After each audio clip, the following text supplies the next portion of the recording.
Hai hai, selamat datang kembali di channel Min Donghua. Di video kali ini kita akan melanjutkan cerita Donghua Battle Drop Devon. Nggak lama-lama lagi, kita langsung aja ke ceritanya. Cekidot. Sudahlah, sekarang ini semua tentang membakar hidup saya. Mata Swain menyipit. Di belakangnya kepala-kepala bermunculan. Ia tak bisa ragu lagi. Ia harus bertarung mungkin untuk menyelamatkan nyawa mereka. Saat domain api Swain menyusut, beberapa yang lebih lemah sudah terjepit ke dalam domain api leluhur Aulapil, menjerit kesakitan. Jeritan-jeritan ini memenuhi mata semua orang dengan ketakutan. Kematian mendekat selangkah demi selangkah, dan mereka yang tak berdaya kemungkinan besar akan ditendang keluar satu persatu. Begitu ditendang keluar dari domain api Swain, mereka akan terbakar menjadi abu. Jiwa mereka tak dapat melarikan diri, benar-benar lenyap selamanya. Api hampir telah mencapai tumitnya. Ekspresi Swain berubah. Ia bersiap untuk membakar kekuatan hidupnya demi mendapatkan kekuatan yang lebih besar dari api surgawi. Ketika ia tiba-tiba melihat api yang tak biasa di langit. Keduanya adalah lautan api, tetapi warna api mereka berbeda. Namun api ini berbeda dari api Swain dan leluhur Aulapil, bagaikan matahari di lautan api.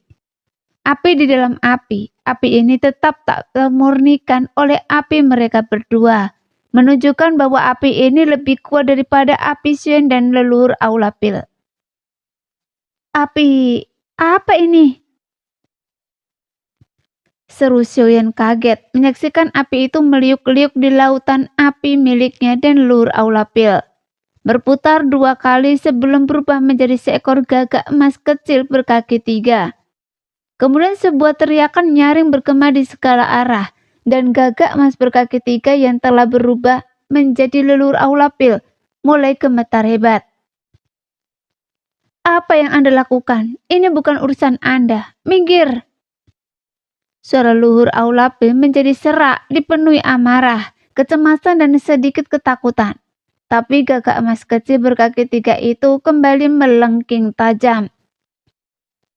Begitu melengkingnya mereda, tubuh leluhur Balepil mulai bergetar hebat. Gagak emas berkaki 3 miliknya yang telah mengepakkan sayap dan melepaskan energi api berhenti total. Begitu pula api yang telah menyerbu wilayah api Swain. Semua orang menghela nafas lega saat ini. Tatapan mereka semua tertuju pada gagak emas berkaki 3 yang lebih kecil di udara. Pada saat ini, 2 gagak emas berkaki 3 telah muncul di area Balepil. Satu-satunya perbedaan adalah yang satu lebih besar dan yang lainnya lebih kecil. Teks kuno mencatat bahwa api surgawi nomor 1. Api gagak emas matahari agung awalnya adalah gagak emas berkaki 3, tetapi tidak pernah disebutkan bahwa ada 2. Jadi mereka yang mengetahui hal ini terkejut. Yan Zhongfu dan yang lainnya tentu saja tahu bahwa 3 keajaiban itu terkenal di seluruh benua Dodi. Makhluk peringkat pertama itu tentu saja selalu mendapat perhatian. 3 keajaiban api surgawi, roh hantu, dan segel roh, semuanya sangat rahasia, telah menghilang lama setelah peristiwa dahsyat itu. Konon, makhluk peringkat pertama itu pernah berubah menjadi makhluk spiritual yang cerdas, dan keberadaan mereka menjadi tidak diketahui setelah kematian tuan pertama mereka. Hal ini bukan sesuatu yang tidak dapat dipahami. 3 harta langka peringkat pertama sudah cukup kuat. Di benua Dodi saat ini hanya ada segelintir kultivator bintang 9. Mantan tuan mereka mungkin adalah kultivator bintang 9 atau bahkan Dosian yang berada di level yang lebih tinggi dari Dodi. Karena mantan tuan mereka sangat kuat dan berpengaruh, jadi siapa yang mau tunduk pada bocah ingusan? Oleh karena itu, 3 keajaiban dunia yang menduduki peringkat pertama telah lama hilang. Entah sudah berapa lama waktu berlalu, meskipun keaslian 3 keajaiban dunia yang menduduki peringkat pertama ini masih belum pasti. Teks-teks kuno mencatat seekor gagak emas berkaki 3. Gagak emas berkaki 3 yang kita lihat sekarang, yang mampu menyemburkan api dan memiliki kekuatan luar biasa, bisa jadi bukan api gagak emas matahari agung yang berperingkat. Siapa lagi yang bisa memiliki api surgawi seperti itu? Begitu kuatnya hingga membuat beberapa kultivator bintang 8 pusing. Namun sekarang 2 di antaranya tiba-tiba muncul, sehingga sulit untuk menarik kesimpulan. Jadi semua orang terdiam. Mungkinkah api gagak emas matahari agung yang berperingkat memiliki keturunan? Tepat saat semua orang bertanya-tanya, raungan leluhur Balepil dari kejauhan bergema. Tidak, saya tidak butuh campur tangan Anda. Saya adalah kepala Balepil dan saya akan membalaskan dendam mereka. Mereka sebenarnya gagal, jadi orang-orang ini yang menghancurkan mereka juga pantas mati. Hari ini, tak satu pun dari mereka akan lolos. Leluhur Balepil meraung seolah berbicara kepada gagak emas kecil berkaki 3 di langit. Gagak emas kecil berkaki 3 itu hanya bisa berteriak. Artinya sama sekali tidak bisa dipahami.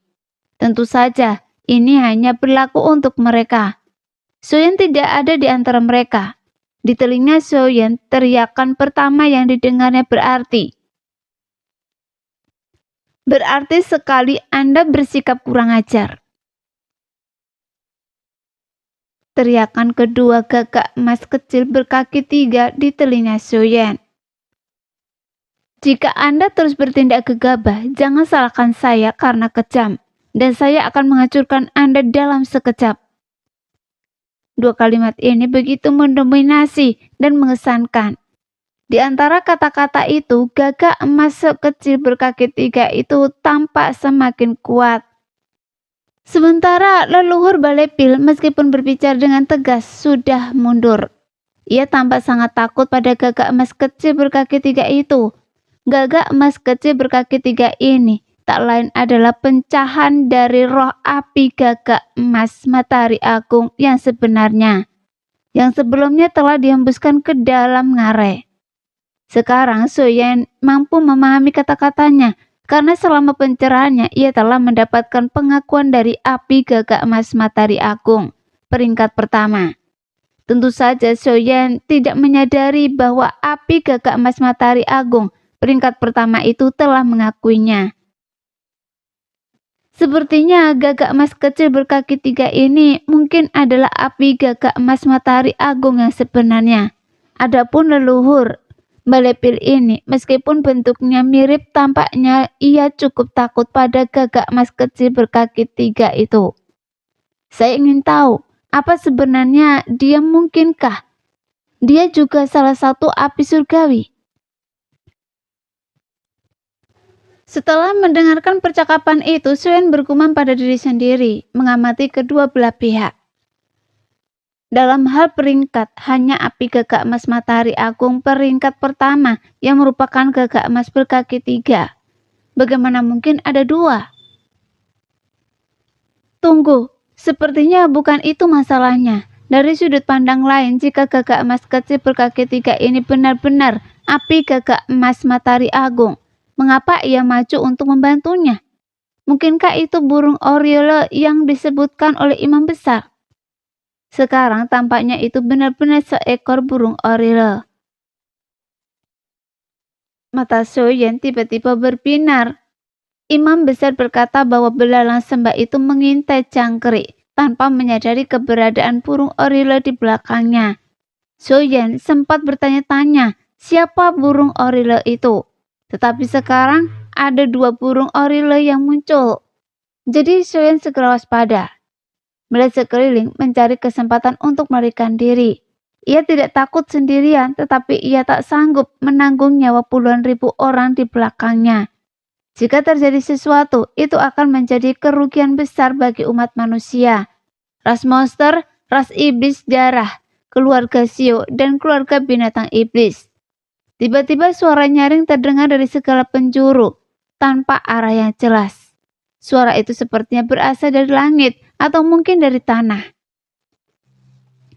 Suaranya terkadang dekat dan terkadang jauh dan saling terkait, seperti suara benda logam yang bergesekan. Gagak emas kecil berkaki 3 itu buru-buru mengepakkan sayapnya. Teriakannya agak tergesa-gesa. Teriakan yang didengar Xiaoyan berarti, "Yang mulia, ada niat membunuh." Begitu suara itu terdengar, rantai yang tak terhitung jumlahnya muncul entah dari mana. Rantai hitam seperti ular berbisa, rapat dan bergelora di luar di sekelilingnya. Semua orang kebingungan dan panik. Xiaoyan terkejut dengan cepat, melindungi Cailin di belakangnya. King Mu'er yang tak jauh darinya secara tak sengaja menyaksikan pemandangan ini. Ia menggigit bibirnya pelan dengan nyawa yang dipertaruhkan. King Mu'er tak berani bertindak gegabah. Tetapi air mata menggenang di matanya, agak sedih. Di saat yang sama, Xiaoyan juga merasakan niat membunuh yang kuat. Tentu saja Zhang Zhongfu dan para ahli bintang 8 lainnya juga merasakan niat membunuh yang luar biasa kuat. Ekspresi mereka menegang. Niat membunuh ini sangat kuat, bahkan lebih kuat dari leluhur Balepil. Rantai hitam itu mengeluarkan suara mendesis tajam dan menusuk. Muncul entah dari mana. Rantai-rantai itu melilit dengan cepat, membentuk sangkar rantai hitam dalam sekejap mata, menyelimuti semua orang di dalamnya.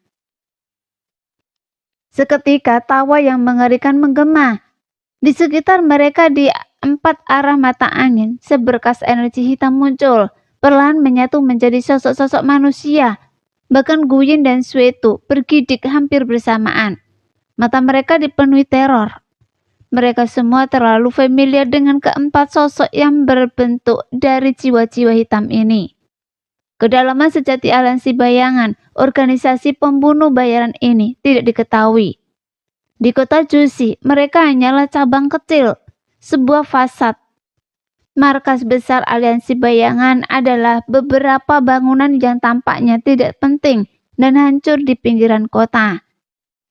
Di bawah bangunan-bangunan itu terbentuk jurang tak berdasar, dan itu adalah markas aliansi bayangan yang sesungguhnya. Guyin di dalam aliansi bayangan diklaim sebagai pembunuh bayaran nomor 1 mereka. Meskipun Guyin memang sangat kuat, ia tahu fondasi aliansi bayangan sangat dalam, dan rencana mereka sangat rumit bahkan di luar pemahamannya. Aliansi bayangan memiliki sistem yang sangat ketat dengan hierarki yang sangat jelas. Satu tingkat mengelola tingkat berikutnya. Atasan Guyin adalah Qi, pemimpin sejati aliansi bayangan, yang bahkan seorang pembunuh veteran seperti Guyin pun belum pernah bertemu, karena kerahasiaannya sangat ketat. Dan sekarang, di antara keempat sosok yang muncul, Guyin langsung melihat sosok yang paling dikenalnya, dan yang paling diketakuti-nya adalah atasannya. Tuan Guyin, mungkinkah keempat orang ini adalah 4 iblis legendaris dari aliansi bayangan? Jimei, Wong, Liang. Suetu menatap takjub keempat sosok yang berdiri di timur barat, selatan dan utara. Mendengar ini ekspresi Guyin juga berubah dan dia menjadi waspada. Kali ini aliansi bayangan telah benar-benar mengerahkan begitu banyak kekuatan, mengalirkan energi iblis legendaris mereka. Dilihat dari kejadian sebelumnya, aliansi bayangan sedang bersiap untuk menghabisi seluruh pasukan. Sepertinya kita telah dijadikan umpan oleh aliansi bayangan. Mereka sudah meninggalkan kita. Aliansi bayangan ini, mereka sudah merencanakan seperti ini. Bahkan jika ras manusia, ras monster, dan ras iblis darah memiliki makhluk bintang 9 yang muncul untuk menyelamatkan benua Dodi, setidaknya setengah dari penduduk di sini akan mati. Kunci besi hitam ini bukan benda biasa. Ini adalah formasi pengunci jiwa. Suara Hoshinden sedikit bergetar. Dia memahami ancaman yang mereka hadapi lebih dari siapapun, bahkan lebih dari leluhur Balepil. Sekarang Guyin telah kehilangan semua lengannya. Meskipun darah dan ki-nya telah pulih, kekuatannya telah sangat berkurang. Jadi jika dia ingin melarikan diri, itu akan sama sulitnya dengan naik surga. Apakah aliansi bayangan mendeklarasikan perang terhadap kekuatan-kekuatan besar kali ini? Kaisar manusia ada di sini. Binatang penjaga klan binatang monster ada di sini. Kaisar monster juga ada di sini. Bahkan kaisar iblis dari klan iblis darah ada di sini. Jika mereka semua mati di sini, dunia pasti akan kacau balau. Guyen mengamati pemandangan itu. Ia yakin bahwa begitu aliansi bayangan bergerak, bahkan makhluk tingkat bintang 8 pun dapat dibasmi tanpa keraguan. Latar belakang aliansi bayangan begitu kuat sehingga Guyen pun takut. Di antara makhluk tingkat bintang 8, Guyen praktis tak terkalahkan. Fakta bahwa ia pun takut. Pada mereka menunjukkan kehampaannya yang mendalam tentang aliansi bayangan. Dan siapakah keempat orang ini? Zhen Zhongfu tidak menyadarinya. Kali ini penghancuran istana Pi jauh lebih sulit daripada yang direncanakan. Zhen Zhongfu juga terluka parah. Ia tidak dapat membayangkan istana Pil akan memiliki kekuatan tempur yang begitu dahsyat. Api surgawi leluhur istana Pi yang misterius dan dahsyat telah membuat semua orang terengah-engah sebelum mereka sepenuhnya diselimuti oleh kadang besi hitam. Seorang-orang mereka ditakdirkan untuk tidak pernah meninggalkan istana Pil hari ini. Ini aliansi bayangan, jawab Guyen sambil menatap Zhen Zhongfu. Aliansi bayangan? Apa yang mereka coba lakukan? Guyen, pergi dan bicaralah dengan mereka. Aliansi bayangan sedang mencoba memanfaatkan kemalangan kita. Mereka mungkin tidak akan mampu menelan api ini dan akhirnya membakar rumah mereka. Zhen Zhongfu sangat marah, bahkan aliansi bayangan berani menggertak mereka, sama sekali mengabaikan keberadaan mereka. Bagaimanapun mereka adalah salah satu kekuatan utama di seluruh kota Jushi. Organisasi pembunuh? Apa? Mereka bahkan tidak membedakan antara yang baik dan yang jahat. Apakah mereka sedang mencari kematian? Zhen Zhongfu meraung. Jika ancaman api surgawi dari luhur aula Pil menghilang, puluhan ribu pasukan ini tidak akan mudah dikalahkan. Zuyan melihat penampilan keempat orang ini, tidak peduli dengan identitas mereka. Dia langsung mengerti. Jadi imam besar sedang membicarakan burung-burung di langit adalah mereka.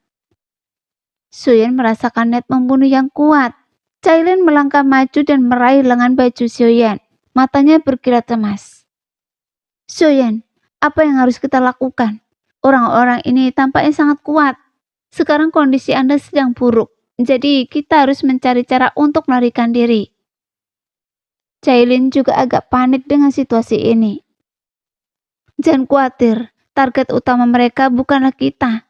Kita lihat saja nanti. Kita lebih banyak dari mereka. Pasti ada peluang untuk membalikkan keadaan. Zuyan menghibur Cailin. Alisnya berkerut saat berbicara, tak pernah rileks sedetik pun. Situasinya menjadi semakin rumit. Begitu rumitnya sehingga bahkan Zuyan pun tenggelam dalam pikirannya, tidak yakin akan untung dan ruginya. Dengan mata merah tua, wajah pucat tajam, dan lapisan tipis kulit manusia yang tampak tanpa daging. Mulut terbelah yang memperlihatkan 2 baris gigi tajam. Ia tertawa terbahak-bahak. Seolah ada sesuatu yang tersangkut di tenggorokannya. Ia duduk di meja dan kursi hitam dengan kaki bersilang, memandang sekeliling dengan penuh minat. Dan siapa dia? Tanya Zhen Zhongfu kepada Guyen. Guyen menatap kosong sosok yang duduk di kursi hitam di udara. Matanya dipenuhi ketakutan. Bahkan Guyen pun takut. Apalagi Setu, yang wajahnya dipenuhi ketakutan yang sama. Raja pemakan jiwa, dia adalah inti dari aliansi bayangan.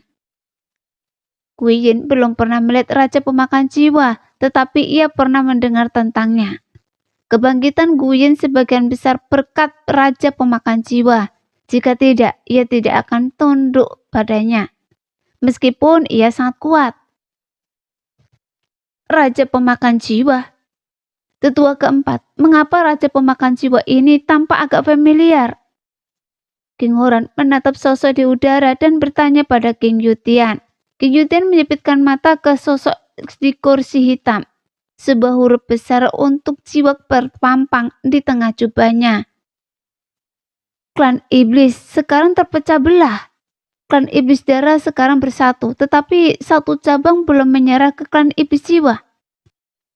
King Yutian, dengan pengalamannya yang mendalam, tentu saja mengetahui masa lalu klan iblis secara mendalam.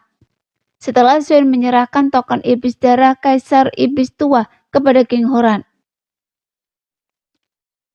klan iblis darah yang tercerai-berai pun bersatu. Namun, jika ditelusuri lebih jauh di benua Dodi, klan iblis pernah menjadi kekuatan dominan.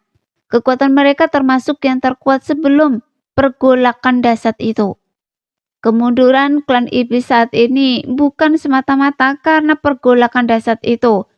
Masalah internal yang signifikan juga ada. Klan iblis dulunya merupakan ras yang besar, tetapi mereka memiliki dua metode kultivasi yang berbeda. Klan iblis darah mengagungkan kultivasi jati diri mereka. Mereka yang terobsesi dengannya menjadi gila. Klan lainnya adalah klan iblis jiwa yang mengagungkan kultivasi jiwa. Awalnya mereka mengolah jiwa, tetapi kemudian mereka semakin tidak puas dan mulai membunuh untuk menyerap jiwa, mencari jalan pintas menuju kekuasaan melalui metode yang sangat kejam. Sebelum peristiwa dahsyat itu, klan iblis mengalami perang internal besar yang memisahkan mereka. Setelah perang ini, klan iblis darah dan klan iblis jiwa menjadi musuh yang independen dan tak terdamaikan. King Yutian menceritakan sejarah klan iblis. Namun tindakan klan iblis jiwa secara bertahap menarik pengepungan dan penindasan dari kekuatan-kekuatan benar yang tak terhitung jumlahnya. Klan iblis jiwa yang terpecah belah tidak lagi sekuat klan iblis di masa lalu, seperti bibir dan gigi. Klan iblis jiwa yang terkepung akhirnya terpecah belah, secara bertahap tersebar menjadi faksi-faksi kecil, tidak lagi menjadi ancaman. King Yutian berkata, sosok di kursi hitam itu menyilangkan kakinya, tatapannya pelan beralih ke King Yutian. Tetua keempat benar, sangat detail. Benar, saya anggota klan iblis jiwa, orang yang sangat menentang klan iblis darah Anda. Sungguh disayangkan, klan iblis jiwa saya masih punya harapan. Setelah mengunci jiwa yang tak terhitung jumlahnya, mencapai kekuatan bintang 9 saya. Hari ini, tak seorang pun dari kalian di sini akan pergi.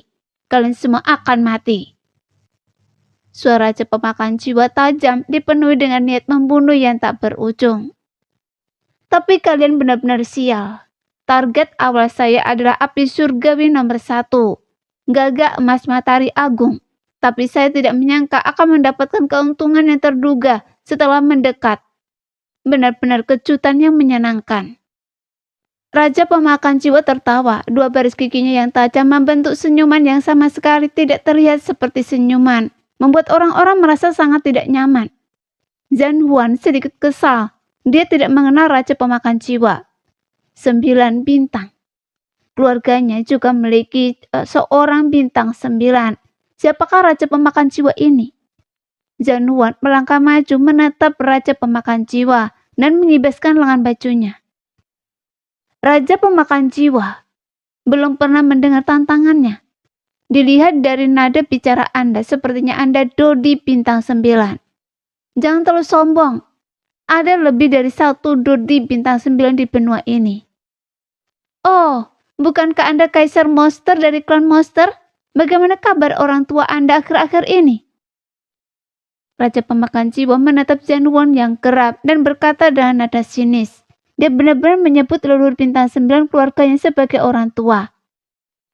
Zhan Huan langsung murka. Leluhur bintang 9-nya sendiri dihormati oleh semua orang di benua Dodi, tetapi orang asing ini memanggilnya orang tua. Omong kosong. Jika leluhur saya meninggalkan gunung, dia bisa menghancurkan Anda semua dengan satu serangan telapak tangan. Zhan Huan meraung. Lelucon apa? Karena saya berani datang untuk membunuh kaisar manusia, kaisar monster dan binatang penjaga klan binatang iblis yang juga ada di sini.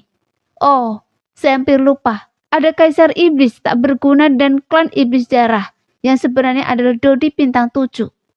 Apa Anda pikir bajingan tua itu bisa melakukan apa saja pada saya? Raja pemakan jiwa tertawa, kata-katanya penuh dengan penghinaan. Suyin merutan kening dalam-dalam. Ini sepenuhnya salah. Kaisar Yang telah memberitahu Soyan bahwa setelah peristiwa dahsyat di benua Dodi, hanya tersisa 3 Dodi di bintang 9, membentuk keseimbangan kekuatan. Sekarang, Raja Pemakan Jiwa dari aliansi bayangan dilihat dari nadanya, menganggap para Dodi bintang 9 lainnya tak lebih dari orang tua renta atau bajingan, tanpa rasa takut sedikit pun. Hanya ada satu kemungkinan, ia juga seorang Dodi bintang 9. Jadi dia cukup percaya diri untuk berani berbicara seperti itu. Zanuan segera mengirimkan suaranya untuk memberitahu leluhur. Nada arogan dan penghinaan terhadap Dodi bintang 9 lainnya membuat Jen Zhongfu dan yang lainnya mendecak lidah tak percaya. Mereka belum pernah mendengar gelar Raja Pemakan Jiwa sebelumnya. Aliansi Bayangan sebagai organisasi pembunuh selalu beroperasi dengan gaji dan tidak pernah bersaing dengan kekuatan macam itu. Namun sekarang, dengan kemunculan pemimpin mereka, semua orang langsung terdiam karena terkejut. Tak seorang pun menyangka pertempuran di Aula Pil akan meningkat hingga titik ini. Bahkan melibatkan pemimpin aliansi bayangan. Bisa dibilang hampir semua kekuatan besar di benua Dodi telah terlibat dalam kekacauan ini. Sehingga pertempuran yang tampaknya akan segera berakhir, sekarang tampaknya telah masuki fase baru. Api gagak emas matahari agung, saya cukup penasaran. Anda ternyata telah memilih tuan yang baru. Karena Anda di sini, tuan pilihan Anda pasti juga ada di sini. Tentu saja Anda tidak akan memberitahu saya siapa dia. Tapi tak apa, saya akan membunuh semua orang di sini dan Anda akan kehilangan pemilik Anda lagi. Patuhlah pada saya dan bantu saya menguasai benua Dodi. Selama Anda tunduk pada saya, ketiga bajingan tua di tingkat bintang 9 itu tak perlu ditakuti. Raja Pemakan Jiwa mengalihkan pandangannya ke gagak emas kecil berkaki 3 di sampingnya dan berbicara perlahan. Setelah Raja Pemakan Jiwa bertanya, sekarang jelas bahwa gagak emas kecil berkaki 3 ini adalah api gagak emas matahari agung yang sebenarnya. Adapun leluhur Balepil, identitasnya masih menjadi misterius. Jangan khawatir, jika kita berdua selamat dari pertempuran ini, saya akan menepati janji saya pada Anda. Jen Zhongfu menatap Guyen dengan tulus dan berkata dengan sungguh-sungguh. Guyen menoleh ke arah Jen Zhongfu, merasakan sedikit emosi. Tersentuh oleh seorang pembunuh yang telah membantai banyak kepala, mungkin adalah pertama kalinya Guyen merasakan kehangatan kebaikan manusia sejak kebangkitannya. Kenapa Anda ingin membantu saya? Tanya Guyen menatap Jen Zhongfu. Tidak ada, hanya kekaguman pada Anda. Jen Zhongfu tersenyum dan Guyen belas tersenyum. Melihat ketiga leluhur bintang 9, tatapan mereka semua terfokus pada Raja Pemakan Jiwa. Raja Pemakan Jiwa masih tersenyum, tangannya terkumpul di pangkuan. Kakinya berayun berirama, seolah-olah tidak menganggap serius ketiga leluhur bintang 9 sama sekali. Oh, saya tidak menyangka saya punya pengaruh. Kalian bertiga benar-benar rendah hati. Yang terkuat di benua Dodi semuanya telah muncul. Sepertinya kita tidak akan pergi hari ini. Raja Pemakan Jiwa menatapnya dengan penuh minat, membuat ketiga leluhur mengangkat alis dan menatapnya. Yunsin, pernahkah Anda melihat orang ini sebelumnya? Leluhur berjubah putih itu menoleh ke arah leluhur master yang bernama Yuixin. Tentu saja sangat sedikit yang tahu nama aslinya, dan bahkan mereka yang tahu pun tidak berani menyapanya langsung. Setelah meminum pil permajaan Xiaoyan, Yuixin tampak seperti seorang gadis muda, namun memiliki kecantikan yang menggairahkan. Setiap gerakannya memancarkan keagungan. Ia melirik leluhur berjubah putih itu, mengedipkan mata indahnya 2 kali, mengamati Raja Pemakan Jiwa dengan sesama, lalu menggelengkan kepalanya. Terlalu jelek, saya belum pernah melihat orang ini sebelumnya. Yunsin mengalihkan pandangannya. Ejekan terang-terangan ini membuat bibir Raja Pemakan Jiwa berkedut, dan ia hampir jatuh dari kursi hitamnya. Saudara King, pernahkah Anda melihatnya? Patriark berjubah putih terkekeh kecut mendengar kata-kata Yusin, lalu berbalik untuk bertanya kepada Patriark berjubah darah, yang alisnya berkerut saat ia menggelengkan kepala. Patriark berjubah darah tampak benar-benar santai, namun ekspresinya meskipun santai memancarkan aura yang garang dan mengancam, membuatnya tampak marah. Raja Pemakan Jiwa, saya pernah mendengar tentangnya. Bajingan dari klan iblis jiwa. Dia tahu dia tidak bisa melarikan diri hari ini. Setidaknya dia memiliki kesadaran diri. Kata Patriark berjubah darah dengan keras dan kasar, seolah-olah takut Raja Pemakan Jiwa tidak akan mendengarnya. Raja Pemakan Jiwa, seperti yang diharapkan, tentu saja mendengar kata-kata Patriark berjubah darah. Bukankah ini senior King Hongfei? Dalam hal senioritas, bukankah seharusnya saya memanggil Anda leluhur? Raja Pemakan Jiwa menatap leluhur berbalut darah dan berkata dengan nada mengejek. Tapi iblis jiwa dan iblis darah sudah lama berpisah, jadi gelar leluhur tidak diperlukan. Namun saya tetap sangat menghormati Anda. Anda salah paham. Saat saya bilang kita tidak bisa pergi hari ini, saya tidak berujuk pada Anda. Maksud saya kalian semua. Iya, kalian semua. Karena saya yang terkuat di benua Dodi. Sombong. Apa Anda tahu perbedaan antara bintang 9 dan Anda? Leluhur berbalut darah tampak agak marah. Jauh lebih marah daripada leluhur berbalut putih dan leluhur klan iblis Yusin.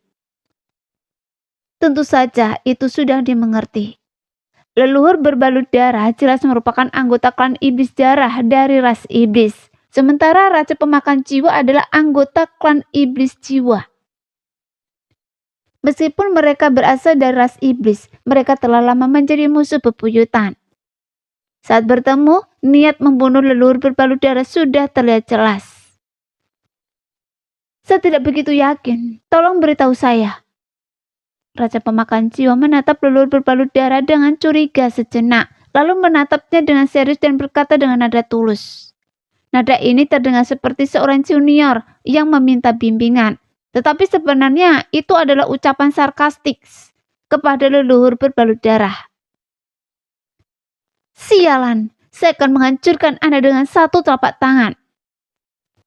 Bagaimana mungkin leluhur berbalut darah bisa menoleransi penghinaan seperti itu? Leluhur bintang 9 yang bermartabat, sosok yang mendominasi benua Dodi. Siapa yang tidak akan menyapanya dengan hormat? Namun tatapan Raja Pemakan Jiwa dipenuhi dengan ejekan, sama sekali tidak menghiraukannya, yang langsung membuat leluhur berbalut darah murka. Leluhur berbalut darah mengangkat tangannya dan seluruh ruang aula pil bergetar. Di udara, sebuah telapak tangan raksasa berwarna merah darah berukuran sekitar 100 kaki langsung mengembun dan menampar Raja Pemakan Jiwa. Raja Pemakan Jiwa tetap tenang dan tak tergoyahkan. Bahkan Raja Pemakan Jiwa tidak menghindar maupun menghindar. Sama sekali mengabaikan telapak tangan raksasa merah darah, leluhur berbalut darah yang panjangnya 100 kaki, yang membuat leluhur berbalut darah mencibir. Serangan telapak tangan ini bahkan akan menghancurkan bintang 8, menyebabkan jiwa mereka bercerai-berai. Mungkin tak ada bintang 8 di benua Dodi yang mampu menahan serangan bintang 9. Sekalipun hanya serangan biasa, itu tetap sesuatu yang tak mampu ditahan oleh bintang 8. Bahkan bintang 8 puncak sekalipun. Tiba-tiba Raja Pemakan Jiwa mencentikkan jarinya dan rantai hitam yang terhubung ke tubuhnya tiba-tiba berterbangan, seolah-olah hidup. Ada ratusan rantai hitam seperti ular berbisa hitam dan mereka menyerbu dengan ganas ke arah tangan raksasa merah darah. Rantai hitam itu benar-benar melilit tangan raksasa merah darah itu dan tangan raksasa yang bersiul itu tiba-tiba berhenti. Hancurkan! Raja Pemakan Jiwa mengepakkan tinjunya dan rantai besi hitam yang mengikat tangan raksasa merah darah itu mengejang hebat, menghancurkan tangan raksasa merah darah milik leluhur berbalut darah hingga berkeping-keping. Raja pemakan jiwa berpura-pura menyeka dahinya, menghela nafas panjang, dan memasang ekspresi lega.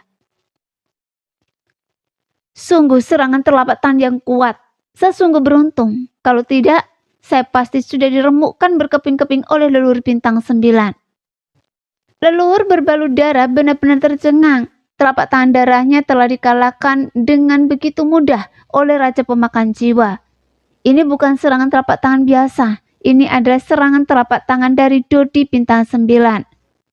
Leluhur berbalut darah percaya bahwa hanya Yusin dan leluhur berbalut putih yang mampu menahan atau menetralkan serangan telapak tangannya.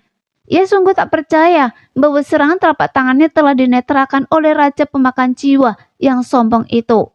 Dan tampaknya dilakukan dengan mudah.